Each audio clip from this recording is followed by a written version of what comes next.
제34편. 다윗이 아비멜렉 앞에서 미친 채 하다가 쫓겨나서 지은 시.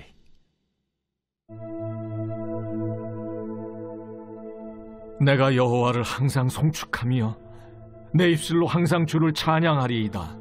내 영혼이 여호와를 자랑하리니 곤고한 자들이 이를 듣고 기뻐하리로다. 나와 함께 여호와를 광대하시다 하며 함께 그의 이름을 높이세. 내가 여호와께 간구하매 내게 응답하시고 내 모든 두려움에서 나를 건지셨도다. 그들이 주를 앙망하고 광채를 내었으니 그들의 얼굴은 부끄럽지 아니하리로다. 이 곤고한 자가 부르짖음에 여호와께서 들으시고 그의 모든 환난에서 구원하셨도다. 여호와의 천사가 주를 경외하는 자를 둘러 진치고 그들을 건지시는도다. 너희는 여호와의 선하심을 맛보아 알지어다.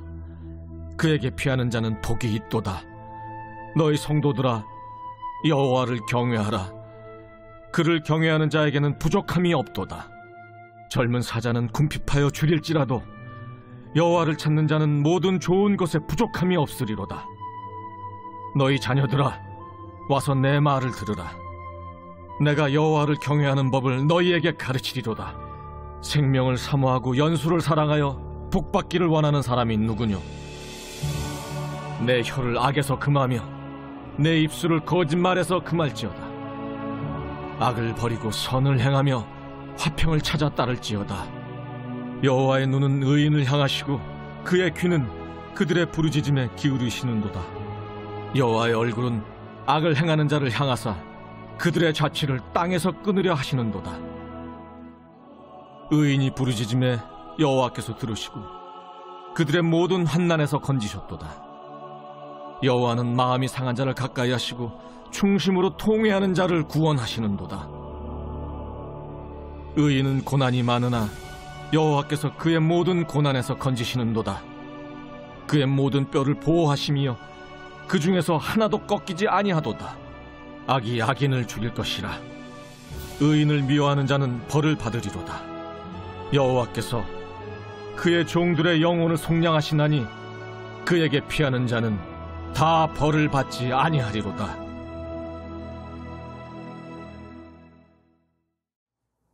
새로운 한 주를 말씀 묵상으로 힘차게 시작하시는 사랑하는 교회 여러분, 주님 이름으로 여러분들의 삶을 응원하며 축복합니다.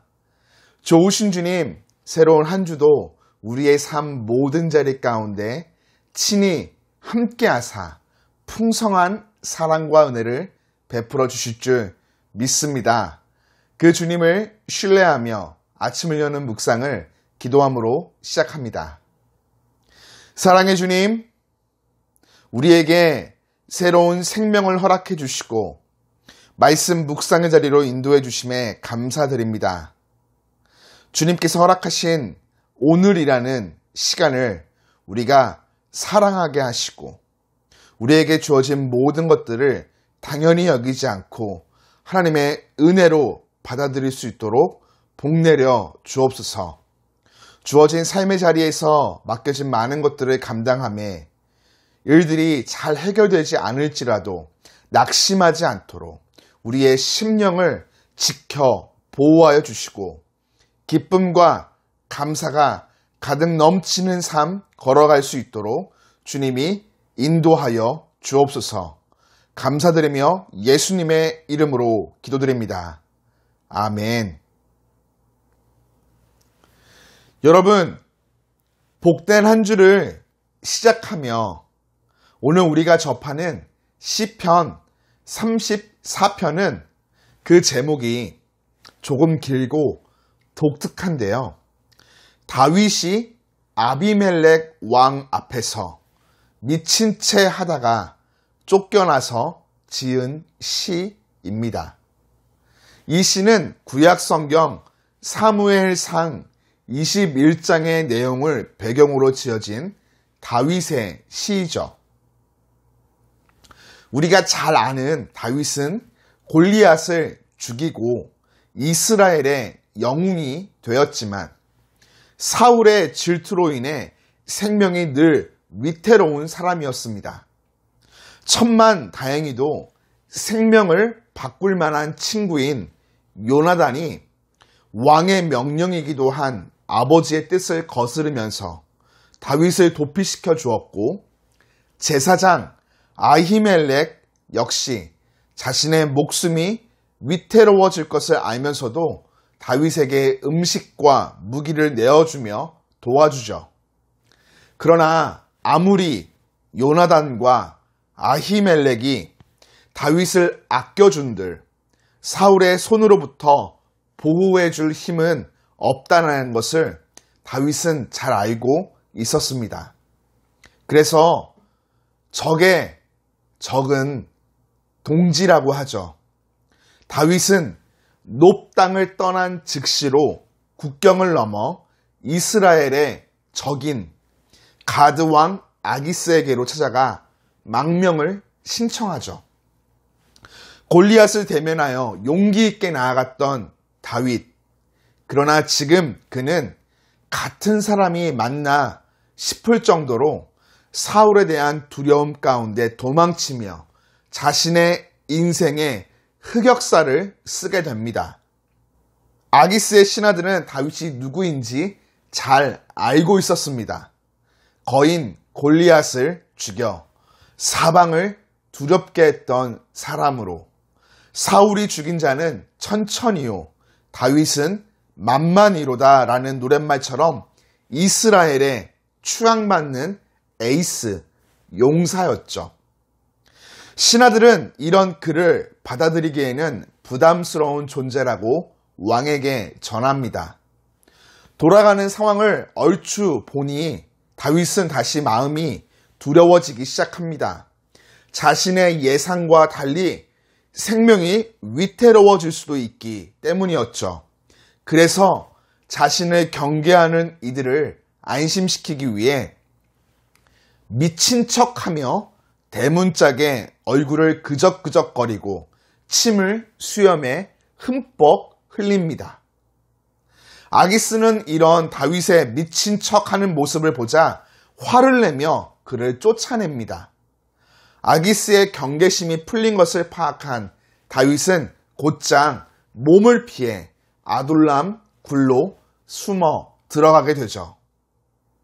다윗에게 주어진 상황을 비추어 보면 오늘 본문 8절이 선언하고 있듯 여호와에게 피하는 자는 복이 있다. 이 말씀은 삼엄한 현실에서 절실하게 고백하는 말이었습니다. 생명의 위협 앞에서 사람에게 피하였는데 그 허망함을 절실히 경험해 본 사람, 그리고 새로운 각오로 하나님 앞에 나아가 위험에서 건지시고 피로를 채우시는 그 은혜의 풍성함을 맛본 사람이 고백하는 기도이죠. 이 곤고한 자가 부르짖음에 여호와께서 들으시고 그의 모든 환난에서 구원하셨도다. 너희 성도들아 여호와를 경외하라. 그를 경외하는 자에게는 부족함이 없도다. 젊은 사자는 궁핍하여 줄일지라도 여호와를 찾는 자는 모든 좋은 것에 부족함이 없으리로다. 어떻게 이런 고백이 사울의 추적을 피해 아둘람 굴에 숨어 골짜기를 누비며 곤비한 삶 속에서 살던 이의 입술 가운데 나올 수 있었을까요? 다윗은 알았습니다. 어려울 때 사람보다 하나님의 도움을 찾는 것이 가장 최고의 선택이라는 것을 말이죠. 도무지 그 무엇도 지탱할 수 없는 절망적인 상황 앞에서 사람을 의지하기보다 하나님을 의지할 때 내 안에 믿음이 더욱 굳세어지고 하나님의 은혜를 깊이 경험하게 되어지는 것이죠. 교우 여러분, 한 예화를 들며 묵상을 마치고 싶습니다. 미국 워싱턴에는 제16대 대통령인 아브라함 링컨을 기념하는 기념관이 있습니다. 여기에는 그의 여러 물품들이 전시되어 있는데요. 그 중에 유난히 낡디 낡은 성경책 한 권이 전시되어 있다고 합니다. 한 나라의 대통령이 되기 이전부터 링컨이 읽고 사용하던 성경, 그 성경이 전시되어 있는데요. 그 성경 여기저기에 세월의 흔적이 남아있고 손때가 묻어 있다고 하죠. 링컨을 연구하는 학자들에 따르면 성경 중에서도 유독 시편이 낡아 있고 시편 중에서도 시편 34편이 가장 많이 헤어졌고 손때가 묻어 있다고 합니다. 링컨이 가장 많이 묵상했던 말씀이었기 때문이죠. 남북전쟁, 노예 해방, 여러 많은 일들을 감당하면서 링컨은 깨달았던 것이죠. 자신이 궁극적으로 의지하고 도움을 구할 수 있는 분, 나를 도와줄 수 있는 분은 사람이 아닌 살아계신 하나님이라는 것을 말이죠. 교우 여러분, 새로운 날을 시작하며 하나님의 도움을 간절히 구합시다. 하나님께서 역사하실 때 비로소 내 주변 사람들의 도움도 내 삶 가운데 유익이 되어집니다.